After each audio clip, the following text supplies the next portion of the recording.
मस्त गरम गरम भाकरी बरोबर गरम गरम कुळथाचं पिठलं बनवूया। साधारणपणे हे कुळीथ ना मसुरासारखे दिसतात आणि त्याला ना हुलगे पण म्हणतात आणि इंग्रजीमध्ये हॉर्स ग्राम म्हणतात। या कुळथामध्ये ना भरपूर प्रमाणात प्रोटीन असतं, म्हणूनच रेसकोरच्या घोड्यांना ना हे खाऊ घालतात। साधारणपणे आपण नेहमी डाळीच्या पिठाचं बेसनाचं पिठलं करतो, पण बेसनामुळे ना काही जणांना गॅसचा प्रॉब्लेम होऊ शकतो। पण कुळथाचं पीठ हे ना कुळीथ भाजून मग पीठ बनवलं जातं, त्याच्यामुळे गॅसचा प्रॉब्लेम होणार नाही आणि त्यातूनही ते पचायला मग हलकं होतं। आता आधी लसूण, मिरच्या आणि जिरं मिक्सरमधून वाटून घेऊयात। आता कढईत तेल गरम करायला ठेवलेलं आहे, त्याच्यामध्ये मोहरी घालते। मोहरी चांगली तडतडू दे, त्याच्यामध्ये हिंग घालते, कढीपत्ता नेहमीप्रमाणे चुरून, आणि आपण जे लसूण, मिरची आणि जिऱ्याचं वाटण करून घेतले ना ते घालते याच्यामध्ये, हलवून घेते। त्याच्यामध्ये हळद घालते, कांदा घालते, परत एकदा हलवून घेते।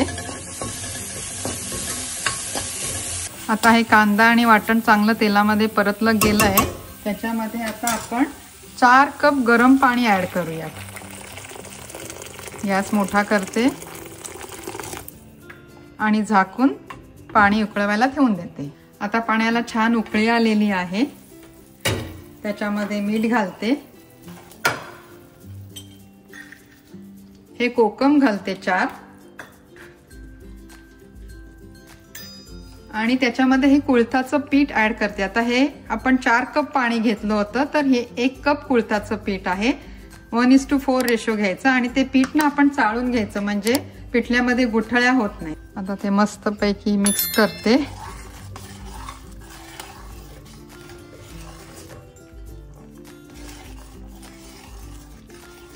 जर पिठलं घट्ट वाटलं ना तर त्याच्यामध्ये गरम पाणी ऍड करायचं। मला हे थोडं पिठलं आता घट्ट वाटतंय, त्याच्यामुळे मी त्याच्यामध्ये थोडंसं गरम पाणी ऍड करते।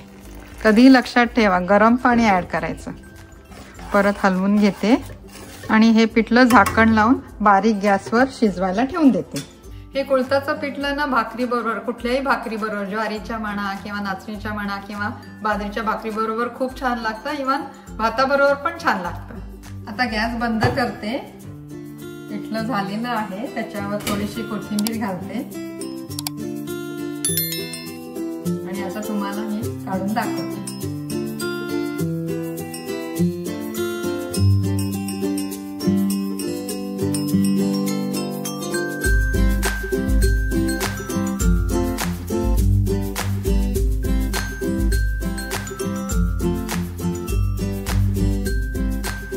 हे ना उष्ण असतं, म्हणून जास्ती करून त्याचे पदार्थ थंडीमध्ये बनवले जातात। कुळथाचं सूपही बनवतात। तुमच्याकडे जर कुळथाची एखादी रेसिपी असेल ना तर मला नक्की कमेंट बॉक्समध्ये कळवा।